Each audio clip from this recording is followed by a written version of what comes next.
ಕರ್ನಾಟಕ ಬಿಜೆಪಿಯಲ್ಲಿ ಸದ್ಯ ರಾಜ್ಯಾಧ್ಯಕ್ಷ ಸ್ಥಾನದ ಚರ್ಚೆಗಳು ಮುನ್ನೆಲೆಯಲ್ಲಿವೆ. ಬಣ ಬಡಿದಾಟದ ಕಾರಣವಾಗ್ತಾ ಇರುವಂತ ಈ ಬಿಜೆಪಿ ರಾಜ್ಯಾಧ್ಯಕ್ಷ ಸ್ಥಾನವನ್ನ ಮೂಲಕವೇ ಎಲ್ಲರ ಕಚ್ಚಾಟ ಶಮನಗೊಳಿಸಲು ಹೈಕೋರ್ಟ್ ಕೂಡ ತಲೆಕೆಡಿಸಿಕೊಂಡಿದೆ. ಇನ್ನು ವಿಜೇಂದ್ರ ಅವರ ವಿರುದ್ಧ ಸದಾ ಕಿಡಿಕಾರ್ತಾ ಇದ್ದಂಥ ಬಿಜೆಪಿ ಶಾಸಕ ಬಸನಗೌಡ ಪಾಟೀಲ್ ಯತ್ನಾಳ್ ಅವರೇ ಬಹುತೇಕ ಬಿಜೆಪಿ ರಾಜ್ಯಾಧ್ಯಕ್ಷ ಸ್ಥಾನ ಒಲಿಯುವ ಸಾಧ್ಯತೆ ದಟ್ಟವಾಗಿದೆ. ಇಲ್ಲಿಯವರೆಗೆ ಯತ್ನಾಳ್ ಅವರು ವಿಜೇಂದ್ರ ಅವರ ನಾಯಕತ್ವವನ್ನ ಒಪ್ಪಿರಲಿಲ್ಲ. ಅವರನ್ನ ರಾಜ್ಯಾಧ್ಯಕ್ಷ ಸ್ಥಾನದಿಂದ ಕೆಳಗಿಳಿಸುವಂತೆ ಬಹಿರಂಗವಾಗಿ ಹೇಳಿಕೆಗಳನ್ನ ನೀಡ್ತಾ ಇದ್ರು.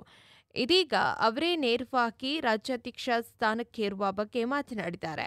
ಯತ್ನಾಳ್ ರಾಜ್ಯಾಧ್ಯಕ್ಷರಾಗ್ತಾರೆ ಎಂದು ಇಲ್ಲಿಯವರೆಗೆ ಇದ್ದ ಗುಸುಗುಸು ಬಹುತೇಕ ಖಚಿತವಾಗಿದೆ. ಸದ್ಯ ಬಿಜೆಪಿ ರಾಜ್ಯಾಧ್ಯಕ್ಷ ಸ್ಥಾನದ ಮೇಲೆ ಕಣ್ಣಿಟ್ಟಿರುವಂತ ಹಿಂದೂ ಹುಲಿ ಯತ್ನಾಳ್ ಅವರಿಗೆ ಪಟ್ಟ ಸಿಗುವ ಸಾಧ್ಯತೆಗಳು ದಟ್ಟವಾಗಿದೆ. ಇನ್ನು ಬಿಜೆಪಿ ರಾಜ್ಯಾಧ್ಯಕ್ಷ ಸ್ಥಾನಕ್ಕೆ ಸ್ಪರ್ಧಿಸಲು ನಾನು ಸಿದ್ಧನಾಗಿದ್ದೇನೆ. ರಾಜ್ಯಾಧ್ಯಕ್ಷ ಸ್ಥಾನಕ್ಕೆ ನನ್ನ ಸ್ಪರ್ಧೆ ಖಚಿತ, ಗೆಲುವು ನಿಶ್ಚಿತ ಎನ್ನುವ ಮೂಲಕ ಯತ್ನಾಳ್ ಸಂಚಲನವನ್ನು ಸೃಷ್ಟಿಸಿದ್ದಾರೆ.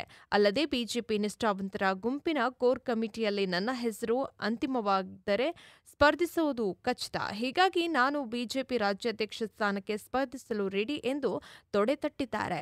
ಇನ್ನು ಯತ್ನಾಳ್ ಅವರ ನಿಷ್ಠಾವಂತ ಬಣದಲ್ಲಿ ಸದ್ಯ ಯತ್ನಾಳ್ ಅವರ ಹೆಸರೇ ಮುಂಚೂಣಿಯಲ್ಲಿರೋದ್ರಿಂದ ರಾಜ್ಯಾಧ್ಯಕ್ಷ ಸ್ಥಾನಕ್ಕೆ ಯತ್ನಾಳ್ ಅವರನ್ನೇ ಹಲವಾರು ಸೂಚಿಸಿದ್ದಾರೆ. ಈ ಹಿನ್ನೆಲೆಯಲ್ಲಿ ಅವರೇ ಮುಂದಿನ ರಾಜ್ಯಾಧ್ಯಕ್ಷರಾಗೋದು ಬಹುತೇಕ ಪಕ್ಕಾ ಎನ್ನಲಾಗ್ತಾ ಇದೆ. ಇನ್ನು ಯತ್ನಾಳ್ ಅವರ ಬಣದಿಂದ ಕುಮಾರ್ ಬಂಗಾರಪ್ಪ ಕೂಡ ರಾಜ್ಯಾಧ್ಯಕ್ಷ ಸ್ಥಾನದ ಆಕಾಂಕ್ಷಿ ಎಂಬ ಚರ್ಚೆ ಕೂಡ ನಡೀತಾ ಇದೆ.